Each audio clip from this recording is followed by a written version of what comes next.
시청자 여러분 안녕하십니까? 이재명 대통령이 대선 전 후보 시절부터 원화 기반 스테이블 코인 도입에 대한 공약을 했었는데요. 집권 이후 빠르게 정책적인 준비가 되고 있고 산업계에서도 이에 맞춰 발빠르게 움직이고 있습니다.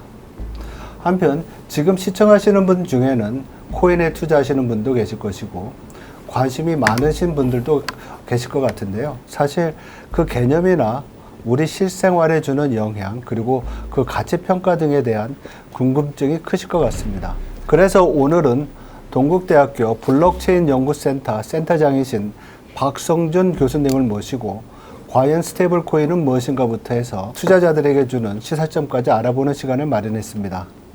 안녕하세요, 교수님. 바쁘신데 시간 내주셔서 고맙습니다. 아닙니다. 초청해주셔서 감사드립니다. 박성준입니다. 네. 이제 먼저 단도직입적으로 질문을 드려야 될 것 같아요. 뭐 스테이블 코인에 대한 얘기가 많잖아요. 근데 저 자신도 스테이블 코인에 대한 그 개념 설정이 잘 안 되고 있거든요. 근데 우리 코인 하면 또 비트코인, 이더리움 이런 또 암호화폐들도 있었고요. 그래서 이 둘의 관계가 어떤 것인지 그리고 여기에 덧붙여서 또 설명해 주고 싶은 내용이 있으시면 좀 부탁드리겠습니다. 네네. 처음에 우리나라에서 이제 암호화폐 광풍이 일어났을 때요. 네. 그때 이제 비트코인, 이더리움, 뭐 암호화폐 투자하시는 많은 사람들도 계셨지만은 그보다 더 많은 사람들이 뭐 이걸 투기냐 하면서 이제 계속 질문을 던진 게 있습니다. 그게 뭐냐면은 비트코인과 이더리움의 가치를 어떻게 산정하느냐. 그래가지고 비트코인의 가치의 변동성도 크고 이거는 투기적 상품 위에 뭐가 있느냐 이런 말씀들을 많이 하셨거든요. 그래서 많은 사람들 머릿속에는 암호화폐는 소위 말하는 내재적 가치가 없다고들 생각들을 하시는 것 같아요. 그렇죠. 그게 아마 제일 사람들이 처음에 거부감을 많이 가졌던 것 같아요. 예, 맞습니다. 사실은 있습니다. 있는데 오늘은 그거 얘기 들은 건 아닌 것 같은데 그러다 보니까 이제 어떤 생각을 또 할 수 있냐면은 그러면은 일반인들이 생각하실 때 내재적 가치가 확실히 있는 그거를 이제 암호화폐 시키면 되지 않겠느냐 이런 생각을 할 수가 있잖아요. 그래서 이제 그 용어를 이제 스테이블 안정적이다라고 해가지고 스테이블 코인이라고 하는 거죠. 그렇죠. 그래서 스테이블 코인은 그러한 어떤 비트코인이나 이더리움과는 또 다른 특징이 있는 것 같아요. 그렇죠? 크게 보면은 왜 스테이블이라는 얘기를 하는 게 아까 말씀하신 게 내재적 가치 보장. 내재적 가치의 보장이 된다. 그 내재적 가치는 뭔가요? 사실은 그게 이제 스테이블 코인의 종류가 이제 여러 가지가 나눠지는 어떤 이제 그 분수령이 되는데 일종의 법정화폐. 우리 같이 원화나 달러를 하고 1대1로 패깅하면은 그 패깅된 그 원화나 달러의 가치가 바로 그 암호화폐의 내재적 가치가 될 거고요. 그 다음에 또 하나는 이제 이런 것도 있을 수 있잖아요. 암호화폐 비트코인 가격이 좋으니 비트코인을 그 패깅해가지고 또 스테이블 코인을 만들 수가 있어요. 그러면 그 스테이블 코인의 내재적 가치는 비트코인의 가치겠죠. 그러니까 스테이블 코인을 뭐라 그럴까 가치를 주게 하는 것이 법정 화폐거나 뭐 예를 들면 지금 많이 나오는 뭐 국채 같은 것도 될 수가 있고 아니면 또 다르게 그 크립토 암호화폐일 수도 있고 비트코인이나 이런 거. 그 스테이블 코인을 얘기하면 이제 법정 화폐 담보용 스테이블 코인, 암호화폐 담보용 스테이블 코인, 그리고 아까 말한 그 안정적인 자산, 국채 가치, 어떤 실물 자산에 기반한 스테이블 코인 이렇게 이제 나눠질 수가 있다는 겁니다. 여러 가지가 있겠네요. 여러 그렇죠? 가지가 있습니다. 그러면 우리가 보통 코인 하면 코인 하면 우리가 이제 동전이라고도 생각할 수 있고 우리가 보면 뭐 코인이라고 그러잖아요. 그러면 그 코인은 한국은행이 발행을 하잖아요. 근데 이런 스테이블 코인이나 이런 뭐 암호화폐 누가 발행하는 건가요? 발행의 주체? 초기에 스테이블 코인은 민간에서 발행했습니다. 그러니까 아까 제가 말씀드린 게 뭐냐면 중앙 집중 방식의 금융 생태계에서 이제 탈중앙화된 금융 생태계가 이제 탄생을 했지 않습니까? 그렇죠.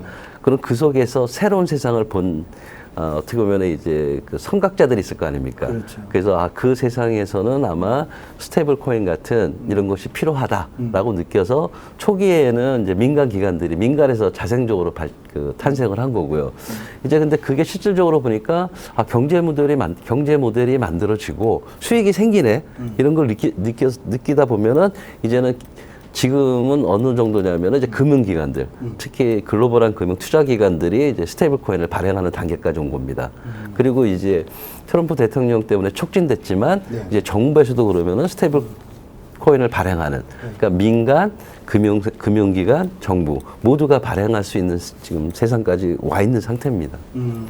근데 또 제가 잘, 좀 개념에 있어서요, 잘 분명하지 않은 부분이 있는데, 디지털 에셋?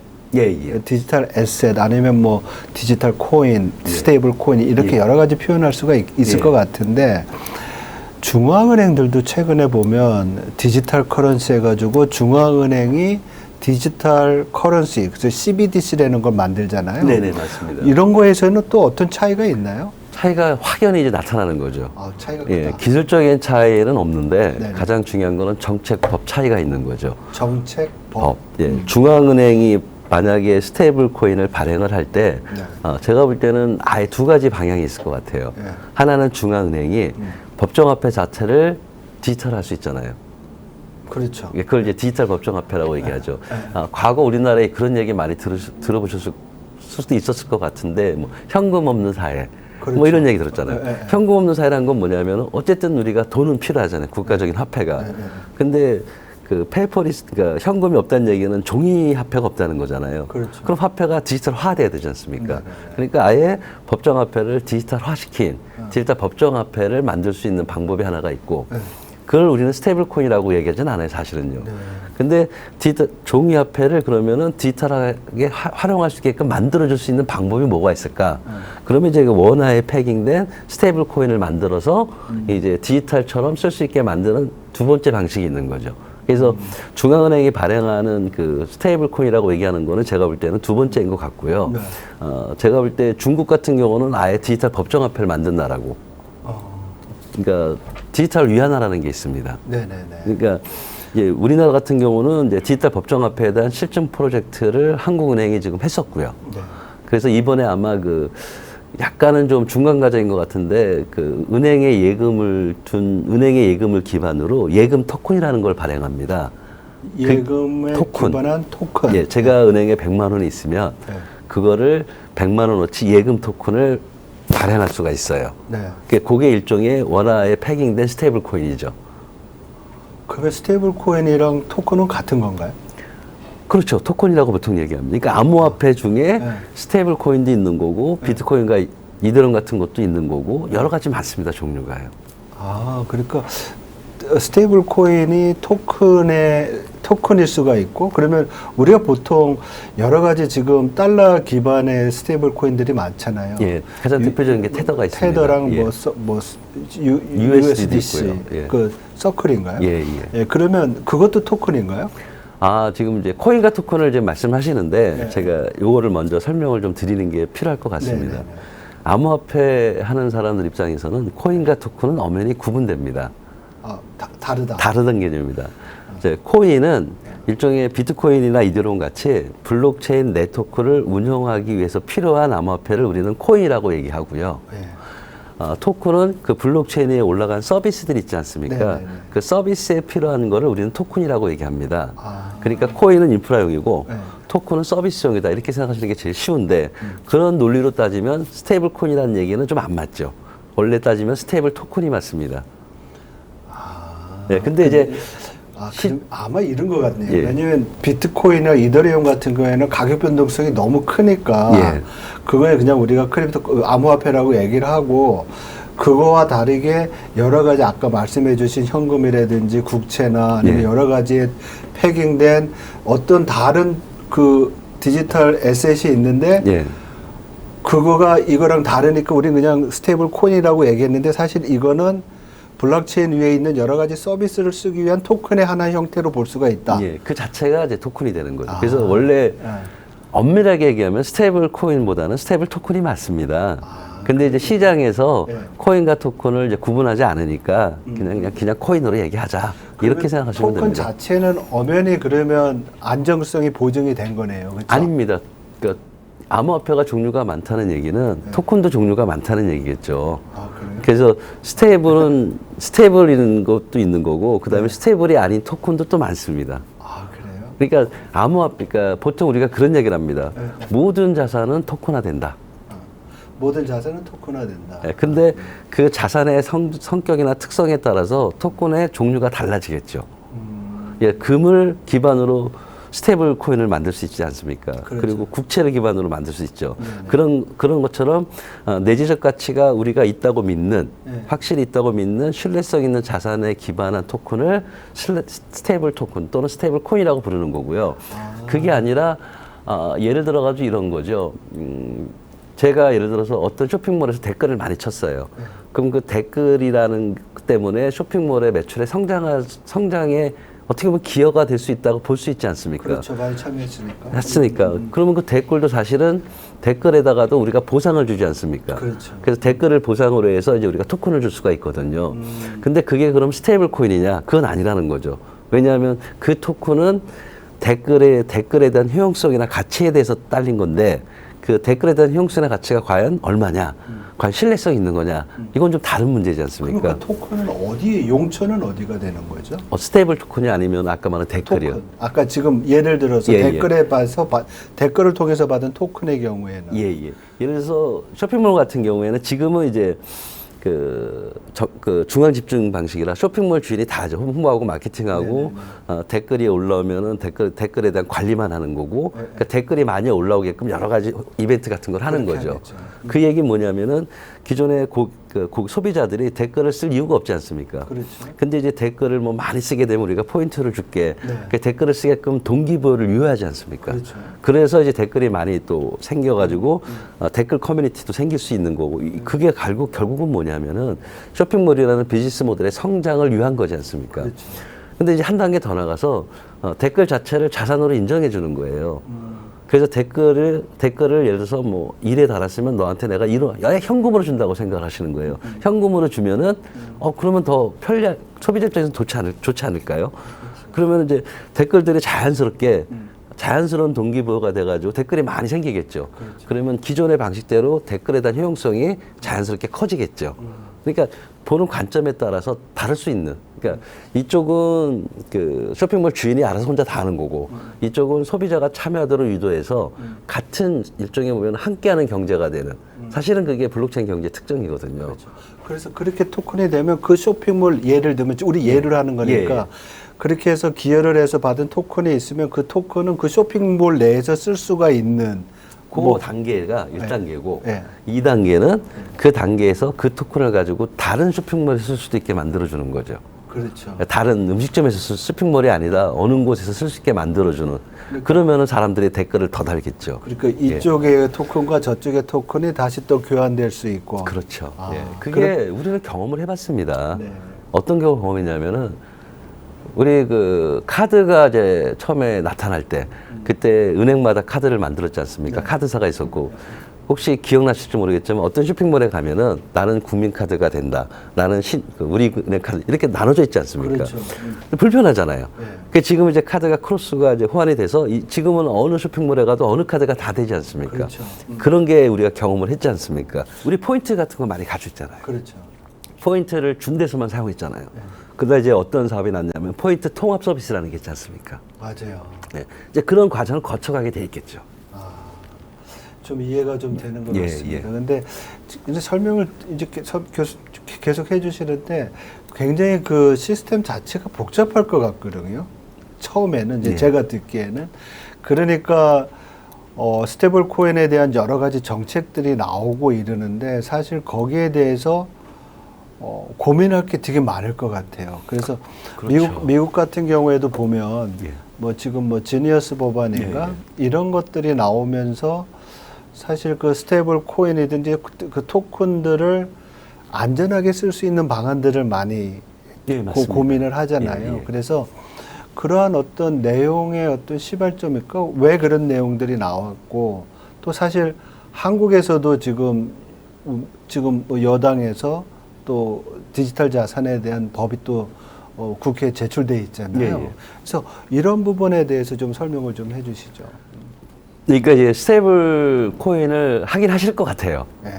그래서 이제 디지털 자산 기본법이라는 거 안에 현재 우리나라에서 논의되고 있는 모든 이슈가 다 들어가 있습니다. 네. 스테이블 코인뿐만 아니라 뭐 현물 ETF부터 시작해서 법인 계좌 허용해 주느냐는 여러 가지 그 법 제도가 갖춰지지 않은 상태에서 해야 될 일은 많습니다.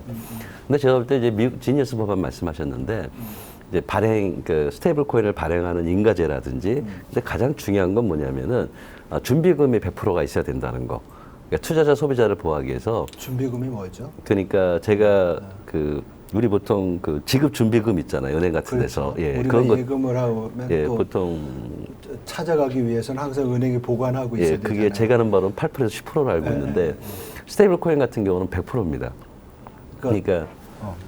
내가 스테이블 코인을 예를 들어서 100만 원어치 발행을 했으면은 네. 그 발행을 하면서 얻은 돈은 어디다 쓰는 게 아니고 그냥 보존하고 있어야 됩니다.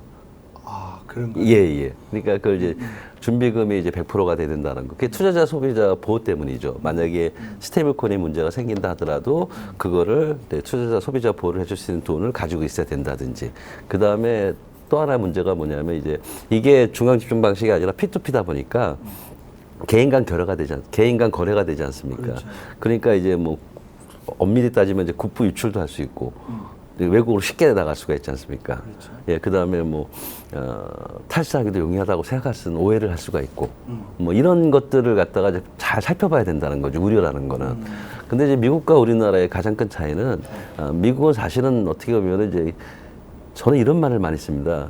그 혁신을 저해하지 않는 범위 내에서 규제. 혁신을 저하지 않는 규제. 그러니까 산업 생태계 활성화가 그 법안의 목표입니다. 사실은. 저는 상당한 그 차이가, 사고의 차이가 난다는 겁니다. 그래서 미국 같은 경우는 산업 생태계 활성화를 하다 보니까 더욱더 강력한 규제가 자연스럽게 들어갈 거고, 아까 말씀드린 것 같은 거. 근데 우리나라는 이제 규제를 하다 보니까 이제 문제가 없어질 확률은 커지지만, 과연 그걸로 산업 생태계가 과연 활성화 될 것인가다는. 그러니까 서로 이제, 상반된 어떤 그런 그 법의 목적이 제가 볼 땐 좀 있는 것 같아요. 그러니까 지니어스 법안과 우리 디지털 자산 기본법인가 이것 간에 예. 차이가 있다는 거죠. 예, 예, 그런 맞습니다. 규제 대표적인 게 뭘까요? 대표적인 게 뭐냐면은, 미국 같은 경우는 지니어스 법안을 만들어서 조건만 만족하면은 누구든지 민간 활성화를 위한 거고, 그다음에 관리 감독이 이제 금융감독청이라든지 하는 우리나라 그 연방은행이 관여하지 않는 그런 개념이고, 우리나라 디지털 자산 기본법에서 얘기한 스테이블 코인 같은 경우는 화폐라는 인식이 좀 있어서 그러신지 한국은행도 관리하는 포인트가 들어가야 되고 금융위도 들어가야 된다는 거. 예, 그리고 민간 산업 활성화가 이쪽이 아까 목적이다 보니, 근데 우리나라는 그게 아니라 약간은 이제 문제 소지를 좀 우려하시는 것 때문에 규제를 하다 보니 아마 제 생각에는 일반 민간한테 확대하기 전에 아마 금융기관 위주로, 나름대로 신뢰성 있는 금융기관 위주로 하는 것을 아마 생각하고 있지 않을까, 이런 생각을 합니다. 비록 민간에서 발행할 수 있는 걸 허용을 해주시는 것 같은데, 그게 아마 자본금이 이제 보통 금융기관 같은 게 자본금이 30억에서 50억이잖아요. 그거보다 훨씬 낮춰가지고 이제 5억을 해서 민간이 만약에 발행하게 해준다 하더라도 아마 그 문제점, 우려되는 부분들을 위한 강력한 규제 때문에 과연 민간이 활성화될 것인가. 그러니까 5억 가지고 시작해가지고는 예. 택도 없다, 뭐 이렇게 이해해도 되는 건가요? 어떻게 보면? 제가 볼 때는 자본금의 문제도 좀 있겠죠. 일반 기업들이 들어가기 위해서는 자본금이 클수록 시작 진입 장벽이 생기는 거니까. 그렇죠. 자본금을 줄여주는 거는 굉장히 좋은데, 그거와 더불어 그 자본금을 줄여서 들어온 기업들이 스테이블 코인 산업 생태계를 활성화시켜 줄 수 있도록 혁신을 저해하지 않는 범위 내에 규제가 됐으면 좋겠다는 것을 말씀드리는 겁니다. 되게 중요하신 말씀해 주신 것 같아요. 그러니까 결국은 그 규제의 정도에 따라서 사실 이게 계속 새로운 생태계와 새로운 산업이 열리는 것이고, 여기에 따라서 앞으로의 어떤 뭐 발전 가능성이나 여러 가지를 우리가 볼 수가 있는 거잖아요. 그런데 이거를 시작하는 데 있어서 너무 규제 일반적으로 갈 경우에는 어떻게 보면 지금 예상되고 있는 거를 다 못할 수도 있다라는 얘기잖아요. 네, 근데 저는 그게 조금 지금까지 본 경험에 의하면 그런 것 같고요. 제가 가장 대표적인 예를 하나 들어드리겠습니다. 우리나라에 벤처 인증 제도라는 게 있습니다. 네.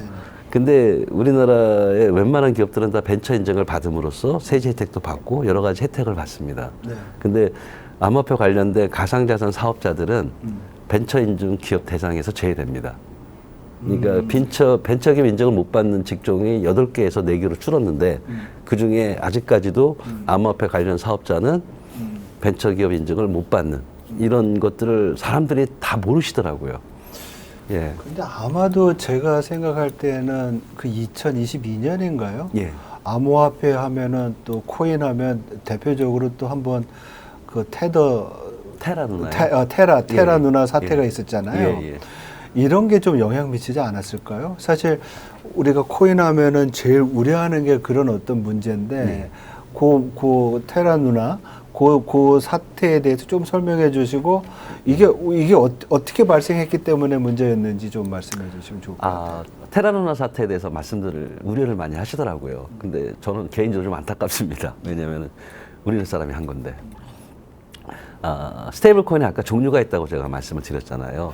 법정화폐, 담보용, 암호화폐, 그 다음에 실물자산.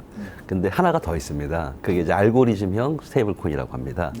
그건 어떤 신뢰성 있는 자산을 기반으로 하는 게 아니라 이제 알고리즘으로 정교하게 설계를 해서 1테라가 1달러를 유지하게 만드는 거죠. 그러니까 사람들이 그 방식을 굉장히 어렵게 생각을 하시더라고요. 그래서 제가 이제 이렇게 쉽게 저는 설명을 합니다. 우리나라 쌀값 안정 방식, 우리나라 그 쌀값 안정화 방식을 한번 고민해 보자. 그러면은 쌀이 많이 만약에 생산이 되면 쌀값이 떨어질 거 아닙니까? 그리고 그러면 이제 누가 이제 어려움을 겪냐면은 농가들이 어려움을 겪겠죠. 그래서 근데 이제 쌀값이 쌀이 너무 흉년이 들면은 쌀값이 폭등할 거 아닙니까? 그렇죠. 그럼 누가 어려움을 겪겠습니까? 우리 같은 일반 사람들이 어려움을 겪지 않습니까? 그래서 우리나라에서 어떤 방식을 취하면은 쌀값의 그 시장 가격을 어느 정도는 이제 정하시는 것 같아요. 예를 들어서 한 가마니에 10만 원 정도가 뭐 여러 가지 물가라든지 농가도 그렇고 우리 국민들도 그렇고 그 정도면 충분히 우리나라 경제에서 커버할 수 있다. 이렇게 생각하시는 것 같은 것 같아요. 그러면은 쌀값이 10만 원이 되게끔 유지를 해야 되지 않습니까? 그렇죠. 근데 쌀이 만약에 폭등을 했으면은 10만 원, 쌀이 이제 그 흉년이 들으면은 쌀값이 10만 원 유지 안 될 거 아닙니까? 그러면 이제 쌀값이 떨어질 거 아니에요. 그럼 어떻게 유지하느냐? 정부에서 쌀을 수매하지 않습니까? 그러니까 수매를 함으로써 쌀값이 10만 원이 되게끔 유지를 해주는 거죠. 그리고 만약에 흉년이 들어가 쌀값이 폭등하지 않습니까? 그럼 정부에서 그동안 비축된 쌀로 이제 풀어줘가지고, 쌀값이 10만 원 되게끔 유지해주는 요거거든요. 요게 알고리즘적으로 좀 해결하는 거거든요. 그러니까 테라가 1테라를 유지하는 방식이 똑같습니다. 시장에 1테라에 대한 수요가 많아지면은 가격이 올라갈 거 아닙니까? 그럼 이제 테라를 더 공급해 주는 거죠. 그리고 1테라가 1달러 미만으로 떨어지면은 그러면 이제 또 1달러 유지가 안 되지 않습니까? 그럼 어떻게 되냐면 시장에 있는 거를 사야죠. 그렇게 알고리즘적으로 유지를 해주는 방식이라고 생각하는 게 제가 볼 때는 제일 쉽게 생각할 수 있을 것 같습니다. 그걸 이제 알고리즘형인데 어떤 경제학자분이 그러시더라고요. 쌀값 같은 경우는 그 돈을 추구하는 게 정부같이 무한정히 할 수 있으면 그게 성립이 되는데 그게 안 된다는 거죠. 그 계속 돈이. 그래서 그 알고리즘형 스테이블 코인은 이제 불가능하다라고 이제 오래전부터 또 예측한 학자들도 있습니다. 저도 이제 그 얘기를 듣고서는 이제 테라 누나 가격에 대해서 얘기할 때 저는 이제 노 코멘트를 했습니다. 단기적으로는 볼 수 있지만 지속 가능하지는 않을 것 같다. 그래서 이제 노 코멘트로 갔는데 그 노코멘트한 이유가 터진 거죠. 예, 그렇죠. 그게 이제 어느 한순간 이제 무너지기 시작하면은 그거를 무너지는 거를 막을 수 있는 방안이 없다는 거죠. 그렇죠. 그래서 터진 거죠. 그래서 테라 루나 같은 경우는 알고리즘 코인이기 때문에 우리가 지금 논의하고 있는 신뢰할 수 있는 기초 자산이 있는 스테이블 코인에서는 그런 일이 일어날 수가 없는 거죠. 그래서 너무 이제 심정적으로는 이제 사람들이 의식적으로는 좀 불안해하셔도 이거는 이제 전혀 다른 방식이기 때문에 걱정 안 하셔도 된다. 저는 이렇게 말씀드립니다. 근데 지금 새로운 생태계, 새로운 발전 가능성, 스테이블 코인, 토큰 얘기를 하시는데 도대체 우리가 일상생활에서 어떻게 쓸 수 있는 걸까요? 네. 저는 스테이블 코인 디지털 그 경제, 특히 이 암호화폐를 이용한 이제 탈중화된 디지털 경제의 가장 큰 장점을 저는 금융 포용성이라고 얘기를 합니다. 포용성. 예. 뭐냐면은 계좌 없는 사람들이 많아요, 생각으로. 꽤 많죠. 예, 많죠. 네. 그 사람들이 어떻게 금융 활동을 하냐는 거죠. 네.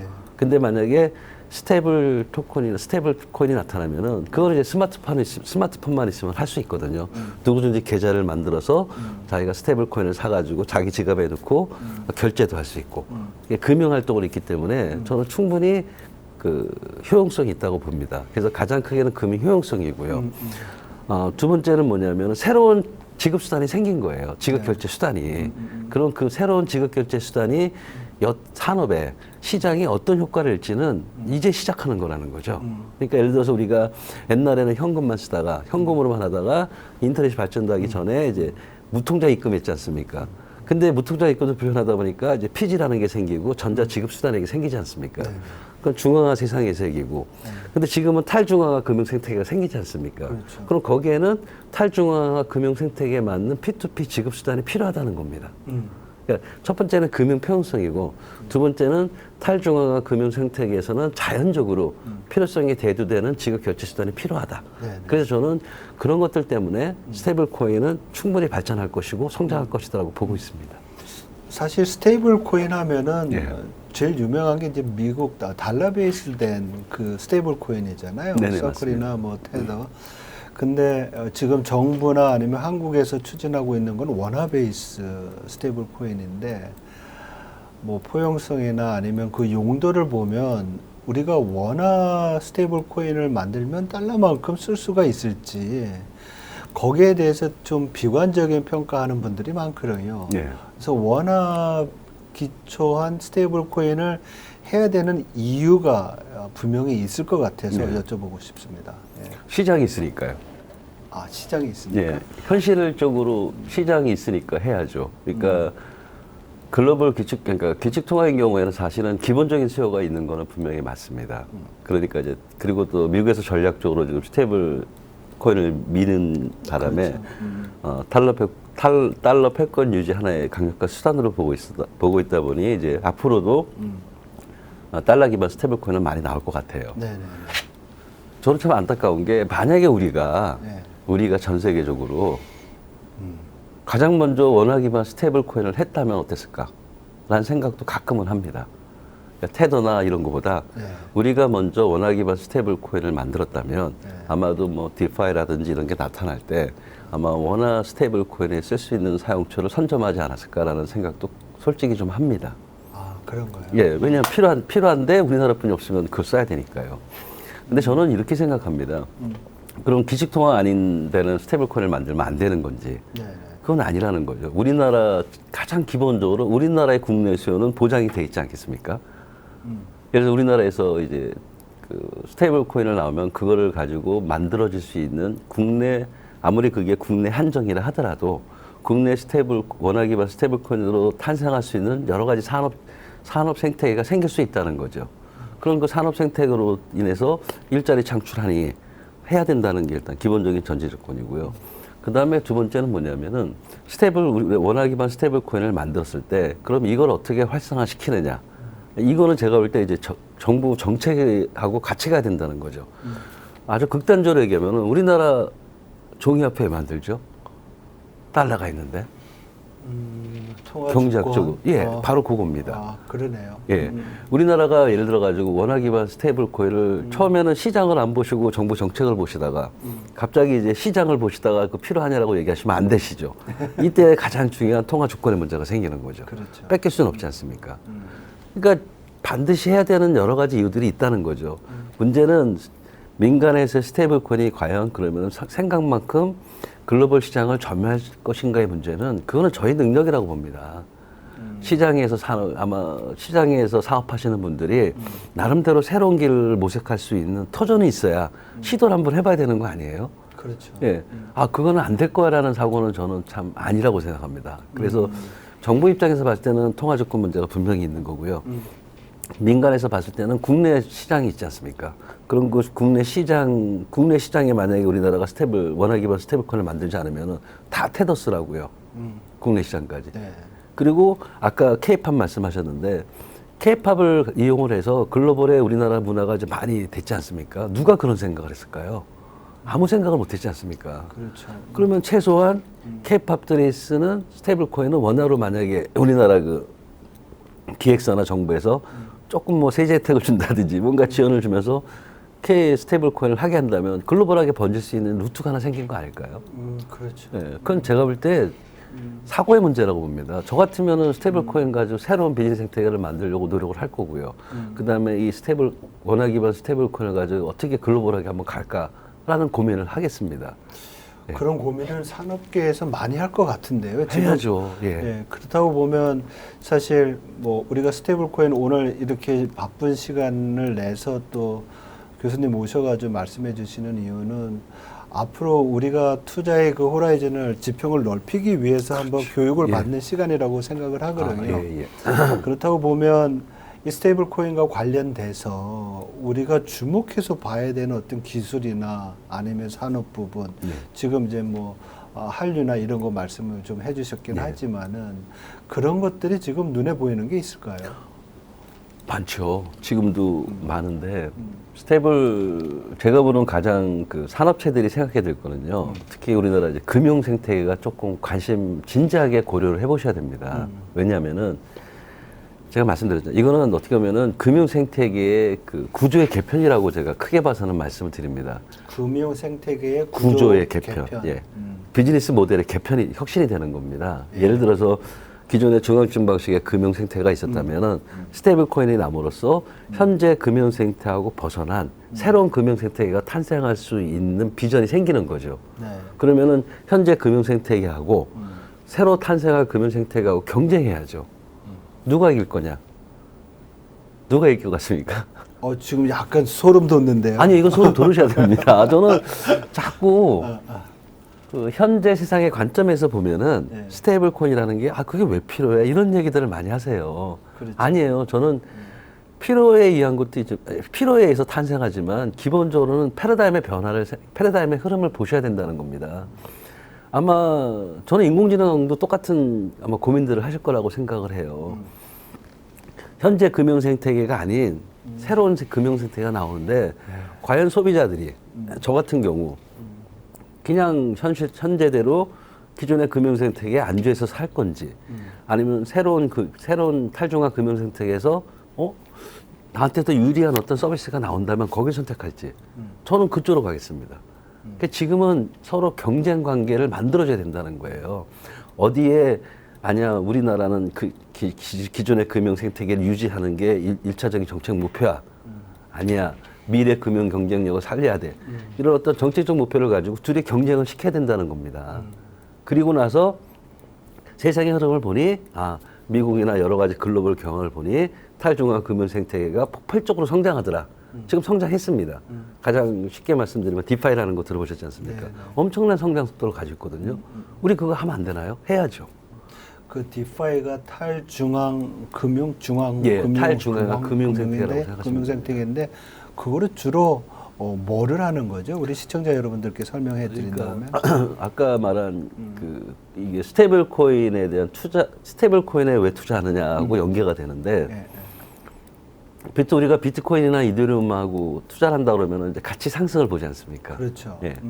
근데 스테이블 코인은 신뢰성 있는 자산의 가치 상승 이상 못 갈 거 아니에요. 그렇죠. 거기다가 고정화 시켰으니까. 예. 그래서 좋은 거는 가격 변동성 하나만 있다는 거죠. 예. 가격 변동성이 낮다는 거 하나만 안정성만 있다는 거죠. 제가 돈이 있지 않습니까? 예. 이게 이제 똑같은 논리인데 돈이 있으면 이제 은행에 넣지 않습니까? 예. 근데 웬만한 사람들 은행에 넣는 사람들 하수라고 그러잖아요. 그 돈을 뺏어가 주식에 투자한다든지 재테크 기술이 요즘 많은 사람들 관심 있지 않습니까? 그렇죠. 예. 스테이블 코인이 만약에 나오면은 스테이블 코인을 내서 P2P 은행 같은 게 생기는 거죠. 디파이라는 게. 일종의 P2P 은행이라고 생각하시면 됩니다. 네. 그게 이제 확대되면 거죠. 아직은 그 정도까지는 안 갔는데. 디파이에 제가 원화 기반 스테이블 코인을 가지고 그거를 디파이에 넣어서 예금을 하는 겁니다. 그러면은 그 예금 이자가 현재 금융 생태계 이자보다 큽니다.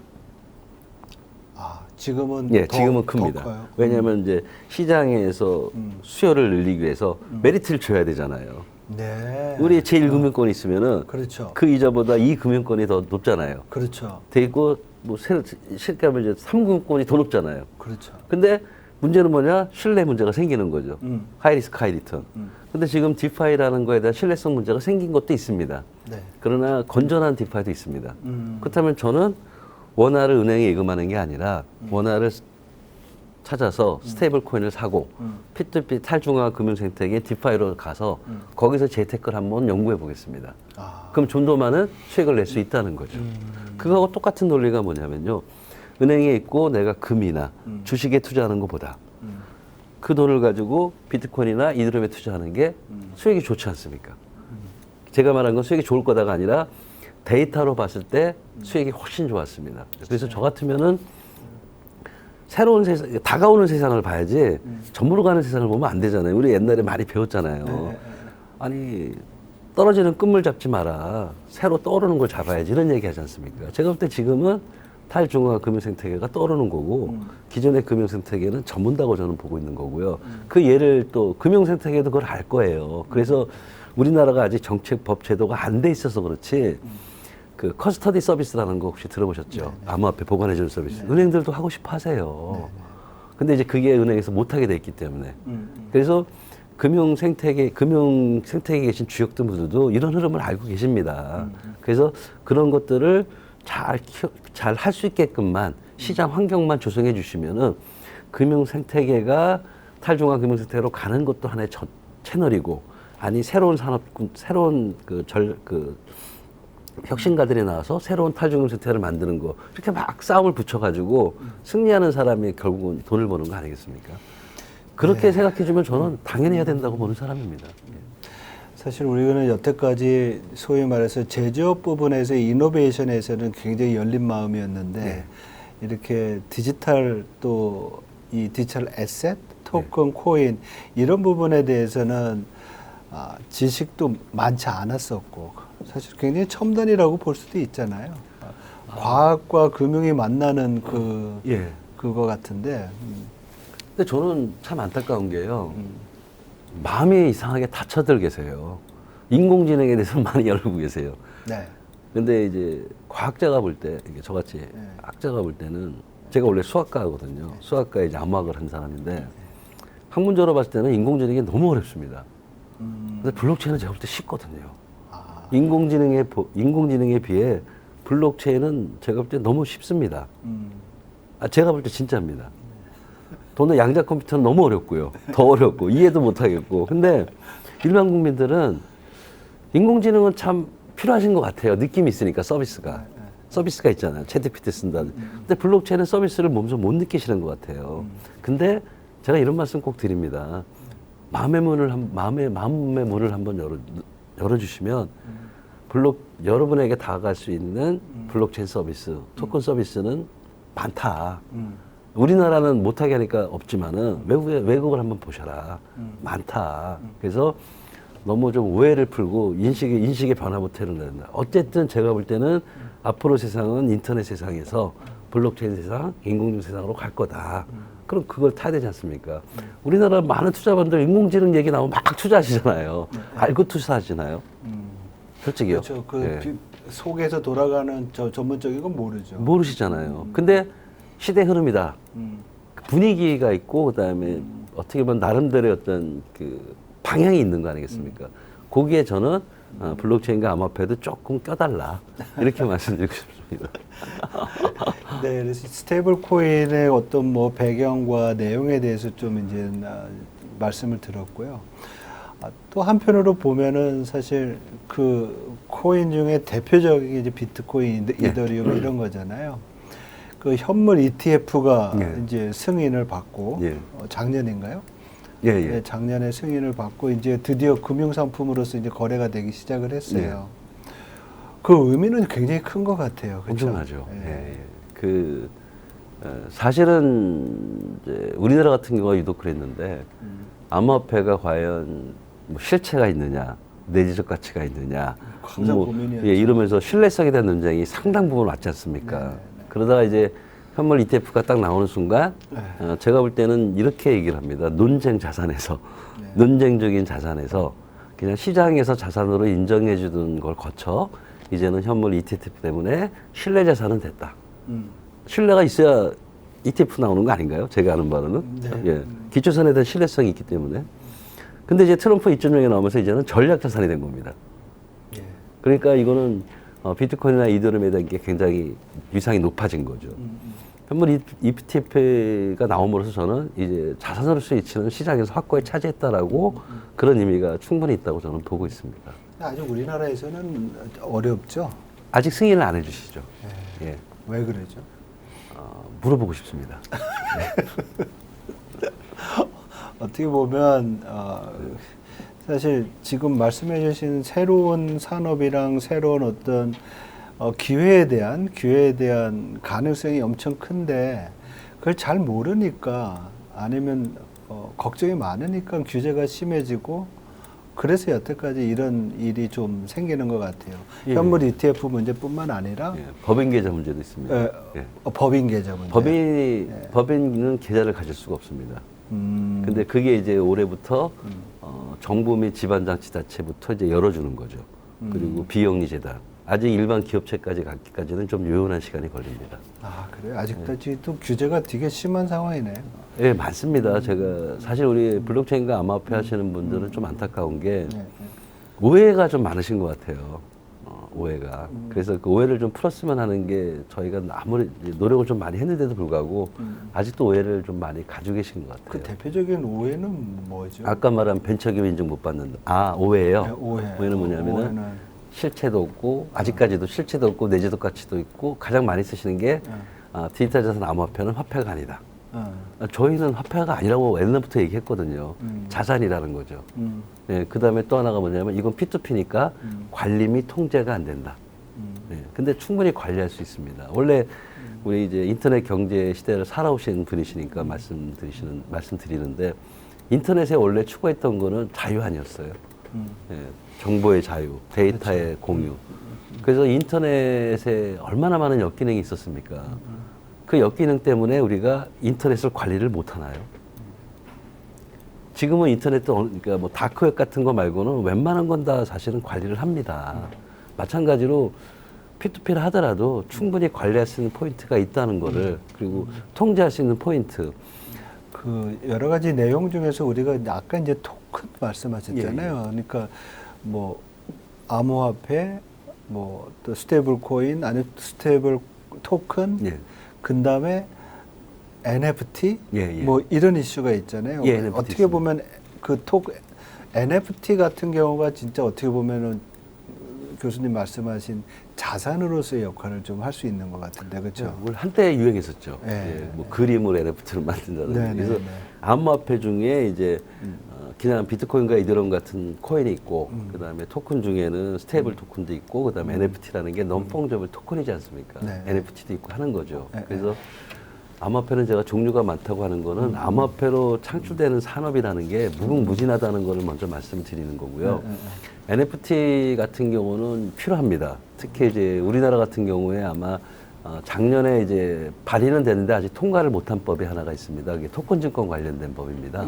그래서 토큰 증권이라는 게 뭐냐면은 이제 아까 뭐 국채가 되든 뭐가 되든 실릴 수 있는 자산을 토큰으로 만들어서 이제 주식화, 증권화 해가지고 거래소에서 거래하게 만드는 제도입니다. 그래서 사실은 그 토큰 증권 제도를 기다리는 산업체 금융기관들이 굉장히 많습니다. 네네. 근데 이제 아직 통과를 못했습니다. 근데 이제 이번에 그 새로운 정부 들어서서 아마 제가 볼 때는 이제 토큰 증권이 아마 통과될 것 같아요. 정기국회쯤에는.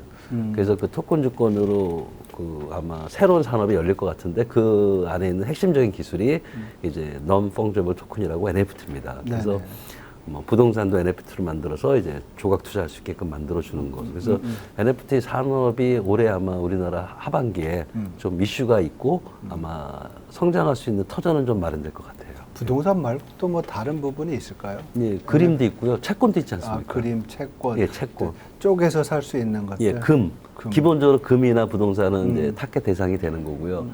정부에서는 아마 채권도 생각하시는 것 같아요. 예. 채권 그게 규모가 크니까. 예, 예. 사기. 엄청나지. 예. 제가 볼 때 엄청나거든요. 그렇죠. 예, 예. 아.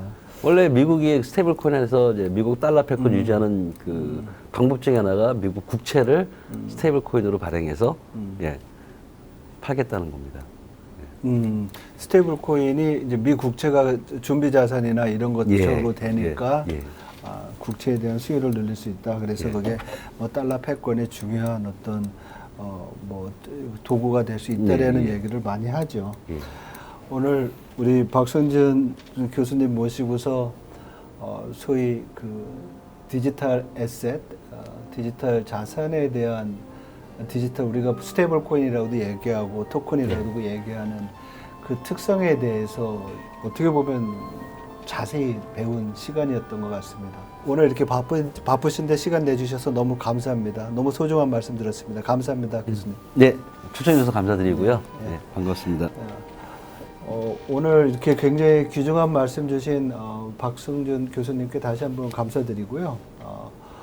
이렇게 디지털 코인 또 스테이블 코인에 대한 우리가 문제가 기존에 있었던 중앙화된 금융 중개 기능 여기에서 벗어나가지고 탈중앙화된 그러한 어떤 금융 시스템이 만들어지고 있고 여기에 대한 준비를 굉장히 이제 좀 잘해야 되겠다. 이거는 뭐 우리 산업뿐만 아니라 지금 정부에서도 여러 가지 법이나 규제를 통해서 준비를 하고 있는데 다만 교수님 계속 강조하시는 것은 너무 규제가 심하면 발전할 수도 없다라는 그런 걸 지적해 주셨습니다. 그래서 이러한 부분들이 여러분들 투자에 또 상당히 도움이 됐으면 하는 그런 바람입니다. 오늘 글로벌 사이언스 여기서 마치도록 하겠습니다. 시청해 주셔서 감사합니다. 고맙습니다.